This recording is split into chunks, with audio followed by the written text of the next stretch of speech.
Bueno, la Constitución brasileña en principio garantiza la libertad de expresión y prohíbe la censura, pero a pesar de ello, en los últimos años, una serie cada vez más numerosa de fallos judiciales interpuestos por empresarios, por políticos y por funcionarios públicos que se sienten o bien ofendidos en su honor y en su reputación o invadidos en su privacidad, ha producido una serie, como decía recién, de decisiones judiciales politizadas que han tendido, por un lado, a censurar información sensible, información que es de claro interés público, medios han sido multados y también han sido obligados a remover noticias e información de sus sitios de noticias en la Internet.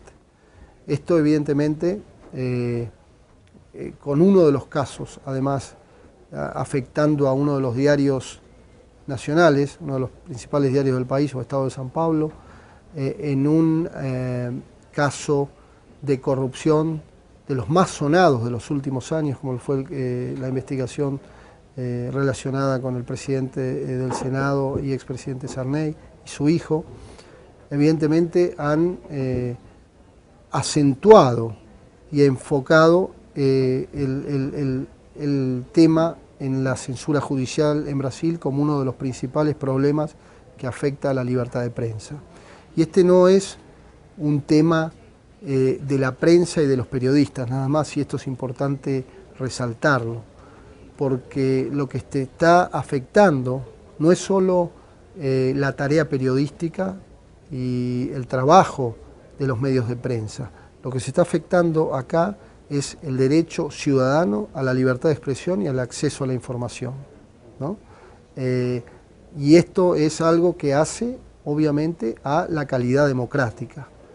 A medida que Brasil acentúe este tema de la censura judicial, el derecho ciudadano a la libertad de expresión y al acceso a la información se va a ver restringido y la calidad de la democracia brasileña también se va a ver deteriorada. Los grandes diarios tienen la posibilidad, obviamente, y por los recursos, porque tienen abogados, porque tienen conexiones, de llevar esto a las instancias superiores, ¿no? El caso Estado está en el principal máximo tribunal de justicia del país.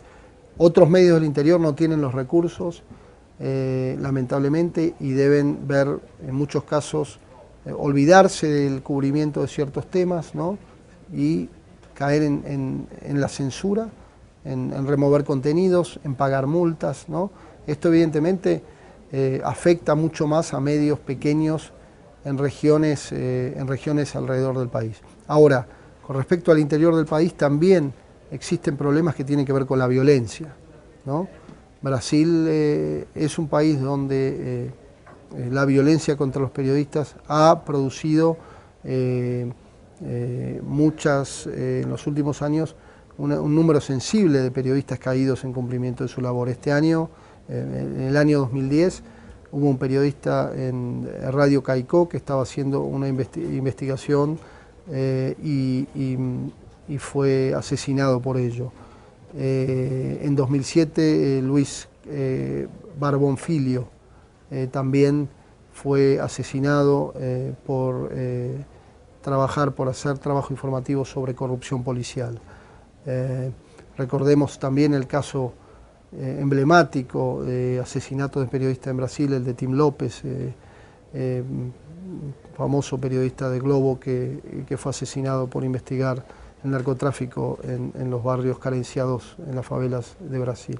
Es decir, el cubrimiento de temas de crimen organizado, narcotráfico, corrupción, son temas complicados y mucho más complicados para los periodistas que trabajan en el interior del país en situación más vulnerable, con estados más débiles, que no proporcionan todas las garantías para que los periodistas puedan trabajar sin temor a represalias. Bueno, evidentemente Brasil también tiene, digamos, una prensa muy vigorosa, muy vibrante, un periodismo de investigación líder en América Latina, ¿verdad?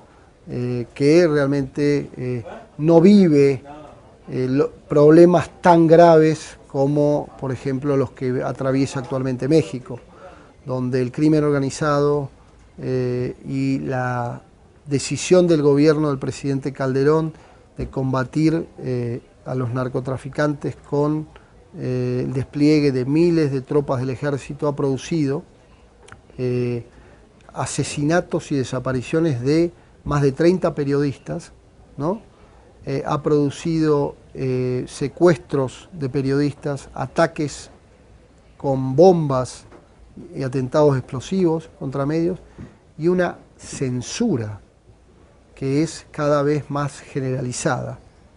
Hay regiones de México donde los grupos del crimen organizado disputan territorio, donde las autoridades ya no tienen control sobre lo que está ocurriendo, donde los periodistas ya no pueden cubrir, no siquiera investigar, pero no pueden cubrir temas de crimen o de corrupción básicos. El periodismo de investigación está devastado en México. Es una profesión, un oficio en vías de extinción.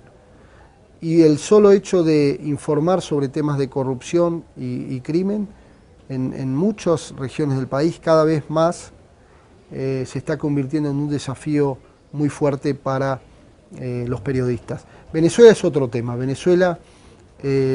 Venezuela la confrontación permanente entre el gobierno del presidente Chávez y la prensa privada, que ya se extiende por más de una década, ha producido múltiples inconvenientes para los periodistas, ¿no? Al principio eran agresiones físicas cuando las manifestaciones a favor del gobierno y en contra del gobierno se producían, después fueron leyes para restringir la cobertura crítica, como la Ley de Responsabilidad Social en Radio y Televisión de 2004, y últimamente ya es una decisión abierta del gobierno de Chávez de silenciar la crítica y controlar el flujo informativo. Y en ese contexto está la revocación de la licencia del principal canal crítico en mayo de 2007, RCTV, y también el criterio, la utilización de los organismos de regulación para revocar licencias de decenas de radio y televisión, ¿no? Todo con el intento claro de minimizar la influencia de la prensa, ¿no? Cuba, desafortunadamente, es el único país en América Latina donde no hay elecciones libres, donde el Estado tiene el control total de los medios y no solo no permite que los periodistas y los ciudadanos puedan ejercer libremente su derecho a la libertad de expresión y al acceso a la información, sino que cualquier tipo de periodismo independiente es castigado hasta con penas de prisión muy severas. Es importante recordar que en 2003, cuando la atención del mundo estaba concentrada en la invasión estadounidense a Irak, Cuba golpeó muy duro a la disidencia, enviando a prisión a 75 disidentes, todos ellos considerados prisioneros de conciencia por Amnistía Internacional, y 29 de ellos periodistas independientes. Los mantuvo en la cárcel a la mayoría de ellos durante 7 años. El año pasado, a través de un acuerdo con la Iglesia Católica, por intermediación del gobierno español, el gobierno cubano finalmente liberó a 17 de los periodistas arrestados en la Primavera Negra, en la llamada Primavera Negra de 2003, y uno más fue liberado este fin de semana. Es decir, las cárceles de Cuba se están vaciando de periodistas, pero sin embargo, las leyes que permitieron en primera instancia que todos estos periodistas fueran a la cárcel siguen aún vigentes. Bueno, en Brasil es importante destacar, por ejemplo, que el año pasado se registró, como había ocurrido en años anteriores, procesamientos exitosos a los autores materiales e intelectuales de los asesinatos de periodistas. El año pasado fue en el caso de Luis Barbón Filio. Allí se condenó a un empresario de policías militares por el asesinato, y esto ha ocurrido en el caso de Tim López y en otros casos de asesinatos de periodistas. Esto es importante destacarlo porque en el mundo los asesinatos de periodistas quedan en la impunidad. De acuerdo a las estadísticas del CPJ, el 85% de los casos de asesinatos de periodistas en el mundo permanecen impunes. Entonces este es un paso adelante de Brasil, un ejemplo regional y un ejemplo a nivel mundial. En Brasil también la Cámara de Diputados dio la aprobación, dio media sanción a la Ley de Acceso a la Información, que ahora queda bajo tratamiento del Senado, y esperemos que el Senado pueda aprobar la ley, que es fundamental, una herramienta necesaria e imprescindible para la transparencia del gobierno, para el periodismo de investigación. La liberación de periodistas en Cuba, obviamente, es un tema positivo, sin lugar a dudas, ¿verdad? Pero hay matices. En realidad el año que acaba de pasar para América Latina tuvo episodios muy graves, ¿no? Porque además de México, el crimen en Honduras dejó un saldo de 9 periodistas asesinados. Un clima politizado, polarizado, que se agudizó a partir del golpe que derrocó al expresidente Zelaya en junio de 2009, sirvió como caldo de cultivo para que en un país donde la violencia es moneda común, es moneda corriente, se verificara esta espiral de violencia que terminó con la vida de 10 periodistas. De acuerdo al CPJ, 3 de ellos en relación con su trabajo, los otros es posible. El problema es que allí las autoridades de justicia, los que están encargados de impartir justicia, han mostrado negligencia, por un lado, desidia, y hay falta de voluntad política a partir del gobierno del presidente Porfirio Lobo para resolver estos casos, que lo único que hacen es fomentar la autocensura. A nivel mundial hay 2 indicadores que de alguna manera reflejan el estado de la libertad de prensa en el mundo.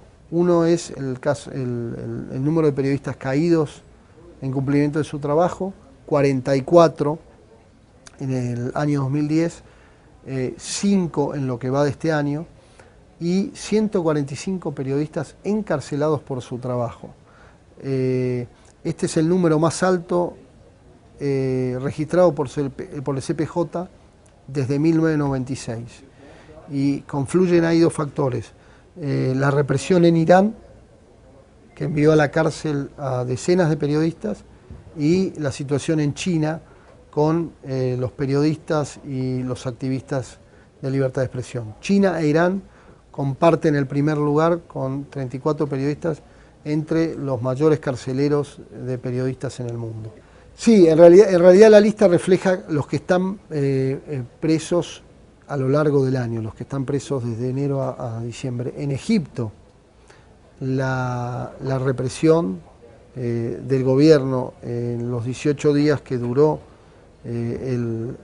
la revuelta popular, ¿no?, democrática, de la gente en pedido de que se vaya el presidente Mubarak después de 30 años de régimen autocrático, dejó como saldo, de acuerdo a la información del CPJ, más de 70 detenciones y 50 ataques, incluyendo agresiones físicas y confiscación de equipos para los periodistas. La verdad que fue una pesadilla estar trabajando allí en esos días, aunque obviamente es una noticia importante, lo más importante que ha ocurrido en el país, tal vez desde 1952 a esta parte, pero los periodistas locales e internacionales vivieron situaciones de sumo dramatismo. Libertad democrática existe, verdaderamente, hoy en América Latina, a excepción de Cuba y el lamentable episodio ocurrido en 2009 en Honduras. Hay elecciones libres, pocos reclamos de fraude, pero ese no es el caso, digamos. Más democracia no significa mayor libertad de prensa, y en ese sentido el informe del CPJ, que habla de un pico en los casos de censura, tal vez el mayor pico de casos de censura producto de la violencia, de la interferencia judicial y del uso indiscriminado de recursos del Estado, tal vez el mayor desde el proceso de democratización en América Latina hace más de 30 años. Evidentemente el asesinato de 10 periodistas en México, de 9 en Honduras, el asesinato de un periodista en Argentina, son noticias realmente oscuras para el periodismo, ¿verdad?